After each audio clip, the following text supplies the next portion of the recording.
Você fez a leitura alternada, junto com o presbítero André, do texto de Lucas 13, dos versículos de 1 a 9. E é sobre esse texto que eu quero compartilhar com vocês nessa noite. Eu sei, e ao preparar essa palavra, eu fiquei pensando como é difícil a proposta de Jesus. Mas é a única possibilidade de eu e você vivermos uma fé que seja verdadeira e que realmente lide com a maneira como eu sou, como você é, lide com as nossas inconsistências e lide com aquilo que precisa ser mudado. E aí, se você percebeu nesse texto, são 3 mensagens distintas que se dão nesses 9 versículos e que são lições que a gente aprende também através da tragédia. São 3 tragédias que são descritas aqui. E a impressão que eu tenho é que Jesus estava lendo o jornal do dia. Veja só, a primeira tragédia que você leu aí no capítulo 13, a partir do versículo 1, galileus foram assassinados. E se está falando aqui de uma guerra ideológica que foi enfrentada e que esses homens foram mortos. Na verdade, se tratavam de zelotes judeus, gente muito politizada e que utilizava das armas para defender os interesses de Israel, e eles eram turbulentos, e muitos deles moravam e viviam na Galileia, portanto eram galileus. E Pilatos ordenara a morte desses, enquanto eles já estavam oferecendo o culto. Imagine você, que aqui nós reunidos aqui dentro, o que acontece? Entre nós estão soldados disfarçados e de repente se levantassem e matassem aqui dentro pessoas, durante um culto. Não só para o judeu foi uma profanação daquele momento do holocausto, mas a violência foi tão grande que o sangue se misturou com os holocaustos, tanta violência, e aí eles tentaram levar Jesus a fazer uma declaração política, e por isso essa palavra é trazida aqui. Se Jesus declarasse que o que aconteceu era um assassinato, fruto da opressão de Pilatos, Jesus estaria metido num grande problema e desautorizaria até aquilo que até então ele vinha trazendo. Mas também deixam subentendido que a morte deles, isso eu preciso que você preste atenção, era consequência do desagrado de Deus em relação àqueles galileus assassinados. Talvez, neste momento, o povo que ouvia Jesus, e talvez você pudesse dizer assim, não aconteceu, porque aquilo não agradava a Deus. Vamos para a segunda história. A segunda história fala da queda da torre de Siloé. E o que era isso? Você lembra ali do Arcos da Lapa? Os Arcos da Lapa, eles existem porque aquilo ali era um antigo aqueduto da cidade. Por ali por cima, desciam as águas de Santa Teresa para poder abastecer a cidade. O tanque de Siloé, a torre de Siloé, era exatamente um dos elementos da construção de um aqueduto. E durante essa construção, a torre caiu sobre 18 pessoas e elas vieram a morrer. Que tragédia! Mas será que não era a hora daquelas pessoas? Será que aquilo não era o pagamento de um mal que haviam feito? Aí você vem para a terceira história. Uma figueira infrutífera no meio de uma vinha. E talvez a gente fique pensando, olha, não dá vinha, já 3 anos, 2 anos não está dando seu produto, então corta fora, joga fora. E aí a gente tende sempre a ter uma visão utilitarista e prática, e muitas vezes a gente tem essa tranquilidade para lidar com as questões da vida, para lidar com as pessoas, para lidar com as circunstâncias que não nos agradam, mas nós não gostamos que essa postura seja tratada e seja tida em relação a nós mesmos, E aí é natural que eu e você pensemos diante de tragédias, talvez pensar, olha, na verdade aqui se faz, aqui se paga. Ou quem sabe, dizer, não, isso foi castigo de Deus. Ou às vezes, nós podemos nos surpreender, até de forma subconsciente, a estar concordando com a violência e com a morte. E eu preciso tomar muito cuidado com isso. E é exatamente esse elemento que Jesus utiliza para o ensino, as tragédias. as tragédias. Jesus quer nos ensinar, através dessas 3 tragédias, a relação entre sofrimento e pecado. Sofrimento e pecado. Ele mostra nesses desastres uma advertência que todos nós precisamos nos lembrar. Todos pecaram e carecem da glória de Deus. Todos. Não há um justo sequer. Nem eu que estou aqui pregando, nem você que está aí sentado, não há um justo sequer, todos pecaram. Mas a partir daí, Jesus nos traz uma mensagem que é uma mensagem de amor, de libertação, de consolo, mas também de muita verdade para a existência. E aí com isso ele nos ensina, e é sobre isso que eu quero falar para vocês nessa noite, a termos uma correta leitura da vida e das suas implicações. E a primeira coisa que Jesus nos mostra aqui é como eu lido, como eu enfrento, como eu entendo os problemas da vida e o pecado. Jesus faz uma análise aqui de uma conjuntura histórica sobre até o sentido de urgência. E ele estava atacando aqui um princípio judaico que relacionava intimamente e rigidamente o pecado e o sofrimento. E aí, cuidado com esse olhar para a sua vida. Cuidado com esse olhar sobre a vida dos outros. O conceito de que o desastre pessoal é tudo ou só resultado de pecado. Cuidado com isso. Porque você precisa lembrar de Elifaz, por exemplo. Lembra da história de Elifaz no livro de Jó? Jó, um homem justo, sofrendo todos os pesares, perdeu saúde física, perdeu todos os bens, perdeu família, e ainda seu amigo diz, não é possível. Não é possível. Você não é inocente. Alguma coisa você fez para poder estar sofrendo tudo isso. Sabe o que é isso? É uma visão retributiva da ação de Deus sobre a sua vida. Cuidado para não analisar tudo sobre o ponto de vista da morte. Mais do que isso, ainda hoje, há pessoas que atribuem o sofrimento contínuo ou continuado de alguns a pecado. Cuidado com isso, porque à luz disso é que surgiram algumas doutrinas ao longo da história da igreja e que, por exemplo, agora não existem mais. Você já ouviu falar de purgatório, não já? Pois a doutrina do purgatório, ela foi a tentativa de entender como lidar com pessoas que cometeram pecados e precisavam purgar as suas faltas antes de ir para o paraíso. E hoje, aqueles que criam assim, a Igreja Católica Apostólica Romana, nem tem mais isso como doutrina sua, porque percebeu que é aqui, é durante a nossa existência, que nós definimos a nossa eternidade.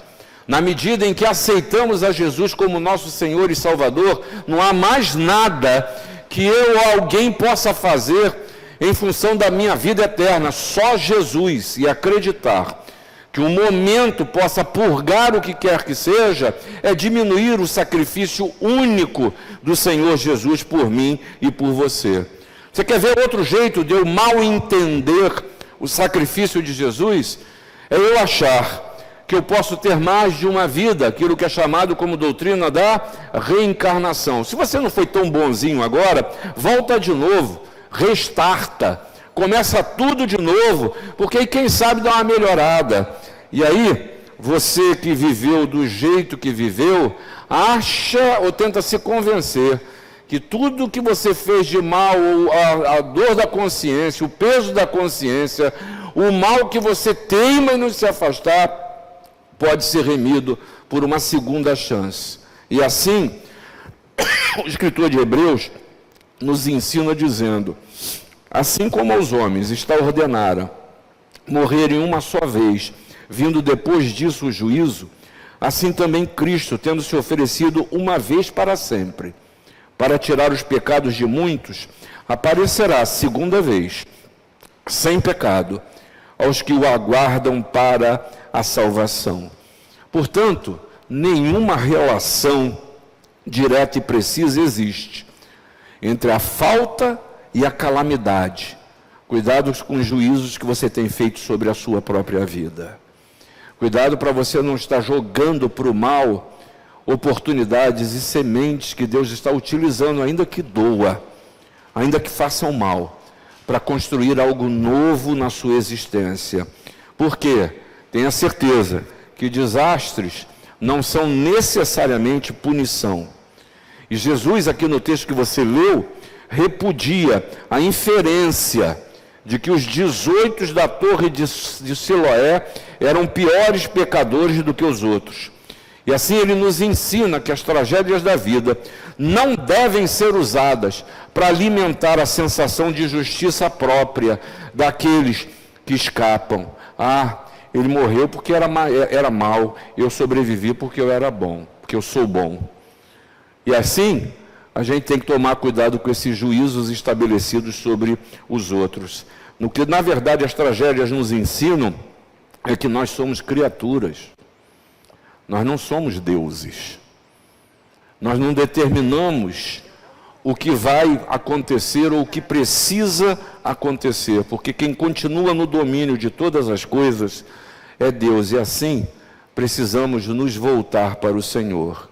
Mas quero dizer para você que também a gente aprende isso, por exemplo, na cura do cego de nascença. Você lembra dessa história que você pode encontrar lá em João? E os discípulos perguntaram para Jesus, mas fala a verdade para mim, quem foi que pecou? Foi os pais deles? Como é que foi que isso aconteceu? Jesus respondeu, nem ele pecou, nem seus pais, mas foi para que se manifestassem nele as obras de Deus. Nós somos tão contaminados por uma postura de vida que a gente sempre quer achar o culpado. Sempre quer achar o culpado. E nos esquecemos que Deus tem seus propósitos. Mas essa verdade não para aí. Você lembra da história das uvas verdes? Porque antigamente havia um provérbio em Israel que dizia: os pais comeram uvas verdes e seus filhos embotaram os dentes. Mas a palavra de Deus ensina que a alma que pecar, esta morrerá. Por isso não existe filho de crente. Ou a famosa, filho de crente, crentinho é. Não, cada um de nós precisa considerar a sua própria vida diante de Deus. E é com isso, eu preciso refletir se o meu relacionamento com Deus, como o Maurício muito bem expôs no momento de consagração, não está baseado num princípio que é equivocado, o princípio da retribuição, em achar que se eu fizer, Deus faz, se eu não fizer, Deus não faz. A relação com Deus não é uma relação de retribuição, mas é uma relação de amor. O problema é que quando eu penso e vejo assim, eu me sinto desobrigado de lidar com Deus e suas coisas. Aí eu vou para o outro polo, em achar que Deus não tem expectativas a meu respeito, e Ele o tem. Ele quer ser ouvido, Ele quer me ouvir, Ele quer que eu considere a Ele como o norte da minha existência. Porque é um Deus possessivo?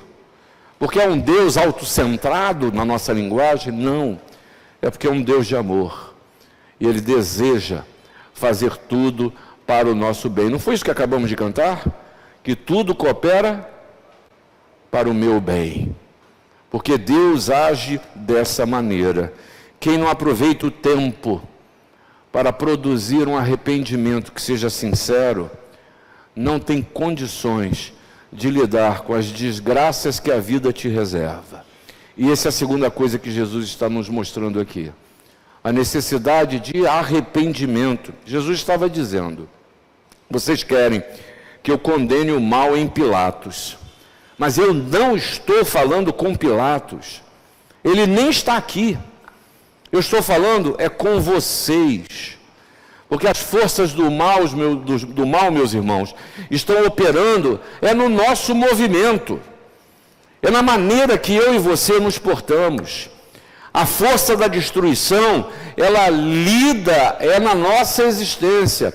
Cuidado para você não estar jogando toda a culpa do mal no Putin, na Rússia, e esquecer que a maldade do coração graça e pode, deve estar graçando por lá, mas graça aqui também no nosso meio. E a gente precisa estar atento aos males que nos cercam. E a gente precisa, na verdade, produzir um arrependimento sincero no nosso coração, porque senão a soberba da vida nos conduz à destruição.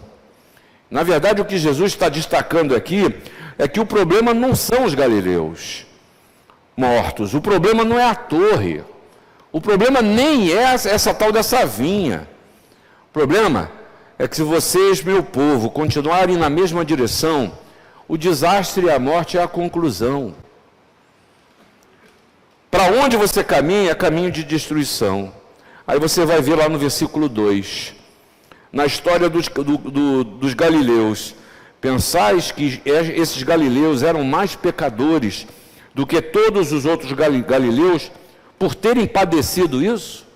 Vocês estão equivocados. Na história da torre de Siloé, no versículo 4, Jesus diz: ou cuidais que aqueles 18 sobre os quais desabou a torre e os matou eram mais culpados que todos os outros habitantes de Jerusalém? Lê do engano. Versículo 9, com a figueira: se vier dar fruto, bem está, se não, mandarás cortá-la. Não são essas circunstâncias, mas o Senhor está de olho no nosso coração. Porque se eu e você não mudarmos a maneira de pensar, que transforma a maneira de agir, isso pode nos conduzir à destruição. Por isso essa palavra é tão importante. Arrependimento. Arrependimento significa a mudança de mente. Significa aquele momento dolorido na minha vida, na sua vida, que a gente tem que parar, tem que pensar o que fez, o que deixou de fazer, o que pensou, o que falou, o que calou, e tem que chegar à conclusão, movidos pelo Espírito Santo, que alguma coisa precisa ser mudada. O ponto de vista de uma pessoa arrependida, seus valores, objetivos e comportamentos podem ser mudados, e Deus quer agir exatamente nessas áreas para produzir mudança de vida, para produzir o bem na minha caminhada, na sua caminhada. Tenha certeza que a sua mente, seu discernimento, sua vontade, suas afeições, seu comportamento, seu estilo de vida, seus motivos, seus planos, seus sonhos, tudo está envolvido num processo de mudança. Só que a minha tendência e a sua é perpetuarmos coisas que na verdade precisam acabar, precisam ser transformadas. E a minha palavra para você é que Deus produz em você a mesma coisa que produziu em mim ao ler esse negócio aqui. É um incômodo interior que diga assim: o que está errado? Eu preciso caminhar. Eu quero ouvir a tua voz, porque eu sei que a tua vontade ela é boa, ela é perfeita e agradável. E assim voltar-se para Cristo em fé. É impossível sem um abandono de certas coisas na sua vida. Eu tendo, e você também, a vir, e eu me peguei aqui abrindo o coração com muita tranquilidade. Eu já me peguei nesse culto, já cantando um cântico que eu canto desde que eu era criança. Hoje é tempo de louvar a Deus. Eu repeti isso. E quando o cântico terminou, eu falei: o que eu falei? O que eu falei? No meio dos louvores, Ele habita. Minha cabeça está tão longe daquilo que eu vim fazer. Eu estou falando para você uma coisa pequeniníssima. Vamos tratar isso na nossa vida? Aquilo que você tem feito, não só na sua vida, mas nas suas decisões de forma automática, corriqueira, e sem nem querer refletir, mas isso tem produzido em você resultados que são verdadeiros desastres. A torre continua a cair, a violência continua a graçar, e a vinha continua sem dar fruto, porque eu preciso da sensibilidade, que a autoanálise no sentido de produzir arrependimento, ela me traz. Preste atenção, a ideia de que pode haver fé salvadora sem arrependimento ela é engano. Ela é engano. Cristianismo não é conformismo social. Cristianismo não é aceitar uma linguagem. Cristianismo não é lidar com uma cultura religiosa. Cristianismo é Cristo em mim, que produz transformação. A ideia de alguém pode poder ser justificado apenas aceitando a Jesus como Salvador, mas recusando-se a aceitá-lo como Senhor, é um erro perigoso. Esse é um erro perigoso, porque o senhorio de Jesus insiste em lidar com a minha soberba, em que eu preciso me quebrantar e dizer: Senhor, eu preciso do Senhor. Sem Ti, eu nada sou. Cuidado, irmãos, porque há muitas pessoas que nem produzem arrependimento. Elas mantêm sentimentos de remorso. Só que o sentimento de remorso foi o sentimento que alguém que tomou isso levou à morte. Quem foi? Judas. Judas. Arrependimento é outra coisa. É olhar para dentro, reconhecer que errou, que está errado, que há maldade, que não é para ser assim, que eu me auto-justifico, e dar aquele passo que dói, mas que é necessário dizer: Senhor, me perdoa. E aí o milagre acontece. Aí a vinha dá fruto. Aí a coisa se transforma. Há outras pessoas que têm muito medo de lidar com arrependimento, porque vivem uma vida de autorreprovação. Conhece gente assim? Que acha que está sempre errado, que está todo mundo certo e está sempre errado. A autoimagem extremamente negativa. Isso, desculpa, não leva a lugar nenhum. A autocomiseração só traz o mal, porque não reconhece que precisa de Jesus. Porque ainda que seu pensamento sobre você sejam os piores, não se esqueça que você é uma obra-prima criado por Deus para a sua glória. E Ele quer produzir em você, na maneira de você pensar e de você ser o melhor da vida. Mas ainda aqueles que têm uma tristeza pelo pecado e vivem assim, como diz o outro, cachorro que corre atrás do rabo. Pastor, você está falando desse negócio, realmente eu sou pecador, não tem jeito, eu não tenho jeito. E outra coisa, eu não consigo me livrar desse pecado. E eu vou continuar assim, porque não tem jeito, né? Então eu continuo como um cachorro, correndo atrás do rabo. Na verdade, não é Deus que não tem o poder para me mudar. É porque eu e você, quando agimos assim, não estamos considerando verdadeiramente o Deus de todo poder revelado em Jesus, que venceu nada menos do que a morte para produzir vida.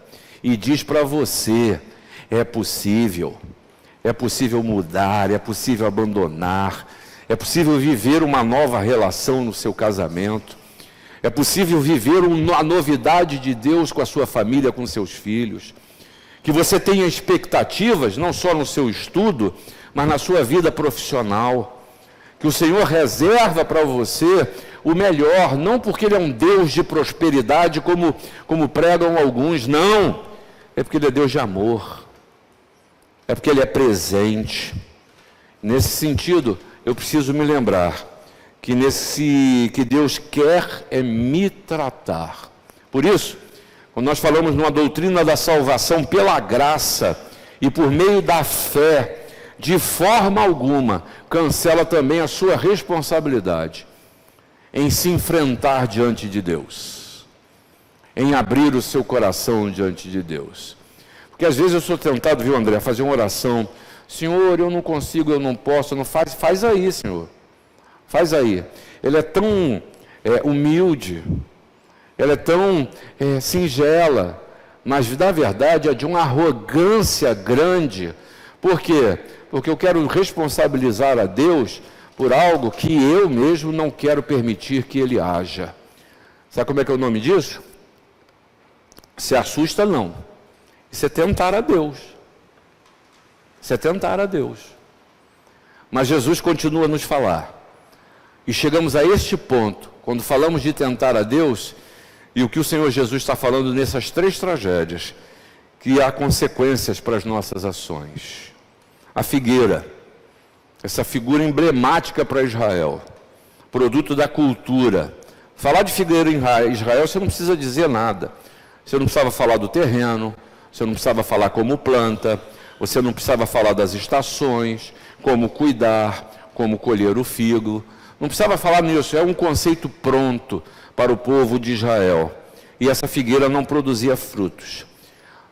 E a meu olhar, na verdade, aquela figueira estava ocupando espaço que poderia ter um melhor uso. Se não produz fruto, faz o quê? Joga fora, né? Corta. Vamos botar uma que faça. E pior do que isso, aquela figueira, ela ainda roubava os nutrientes das plantas em volta. Mas é melhor, então, cortar. E esse fruto, quando se fala de fruto e não dá fruto, essa é uma metáfora frequente para algo que a gente pode chamar de uma ação responsável e de consequências. E essa parábola está nos mostrando a inutilidade que convida ao desastre. O comentarista Barclay diz o seguinte: de que adianta você estar presente nesse mundo se você não tem utilidade? De que adianta? De que adianta você se achar um inútil, uma inútil? De que adianta? Mas eu quero que você não se esqueça, e se você não leu corretamente essa parábola, você precisa ler. Vocês sabem quem é o viticultor? Você lembra quando Jesus falou da videira e dos ramos? O meu pai é o agricultor. Não se esqueça que essa figueira, ela está na mão de Deus. A figueira que você é pode não dar frutos, mas calma, calma. Não corta não. O que Jesus está dizendo aqui é o seguinte: espera mais um pouco. Eu cuido, eu limpo, eu adubo, eu salvo. Jesus está mostrando para esses que estavam cobrando justiça política, justiça social, olho por olho, dente por dente. Jesus estava cobrando o seguinte: olha, Deus é paciente com você. Deus é paciente com você. Deus tem seu tempo. Deixa Ele agir. Não queira cortar aquilo que Deus ainda está cuidando. Deus ainda está tratando. Se o que você espera ainda não chegou, é porque não está no tempo. Deixa Deus lidar. É claro que você sabe muito bem que vai chegar um dia em que a oportunidade da salvação, ela vai acabar. Ela vai acabar. Por isso você encontra na palavra de Deus em Isaías: buscai ao Senhor enquanto se pode achar. Invocai-o enquanto está perto. Deixa o perverso o seu caminho, o iníquo os seus pensamentos. Converta-se ao Senhor, que se compadecerá de vós, e volte-se para o nosso Deus, porque é rico em perdoar. Ah, isso me cheira tão bem. Isso me cheira a paz, isso me cheira a alegria, me cheira a bem-estar, acalenta o coração, enche a alma. O próprio Deus que diz: vinde a mim, todos vós, que estáis cansados e sobrecarregados, e eu vos aliviarei. E é assim que o Senhor faz. Repare que Jesus teve o cuidado nessa parábola da figueira em dizer: espera, calma, primeiro eu vou escavar ao redor, eu vou cortar a grama, eu vou tirar a erva daninha, eu preciso remover todas as razões que têm gerado esterilidades. E muitas vezes na minha e na sua vida, há muita coisa gerando esterilidade, e que precisam ser tratadas, tiradas, cuidados. É preciso ser retirado tudo aquilo que é estranho a essa árvore, mas não para aí. E aí Jesus diz: agora, pronto, agora está limpa. Agora vamos adubar. Agora vamos dar o alimento que essa figueira precisa. Vamos dar o suprimento para gerar fruto, para que ela possa produzir fruto. Repare, eu quero concluir aqui, que Jesus nos mostra que há uma segunda chance. Corta a figueira agora não. Não está na hora de cortar a figueira. Não corta ela não. Não deu fruto? Deixa eu limpar, deixa eu adubar, para que ela dê fruto. Saiba você que essa é a história da sua vida. Essa é a história de Jesus em nós, por nós e através de nós. Porque o que Ele quer fazer não é falar de desastres. Torres caem. Infelizmente a violência leva a isso, até dentro de um templo, a matar homens e mulheres. E os homens até hoje continuam a guerrear. Mas não se esqueça, não esmoreça, que a proposta de Jesus é de limpar para que haja fruto na sua existência. Abaixa a sua cabeça, eu quero orar com você. Senhor, eu quero te agradecer por esse tempo que estamos aqui reunidos, pela tua presença em nós, que não depende de nós. Quero te agradecer, Senhor, pelo privilégio de poder cantar, louvar. Quero te agradecer pelas bênçãos, Senhor, de todos esses músicos e cantores que nos abençoam com seus dons e talentos. Queremos te agradecer, Senhor, porque nós podemos falar diretamente contigo. Mas queremos pedir, Senhor, com graça e misericórdia que o Senhor tem, que o Senhor continue a falar conosco por onde quer que a gente vá. Que o Senhor produza em cada um verdadeiro arrependimento, em que Jesus possa cada vez mais reinar em nossas vidas e assim produzir vida e frutos, porque sabemos que essa tua proposta é proposta de vida para cada um de nós. Essa é a nossa oração, no nome de Jesus. Amém.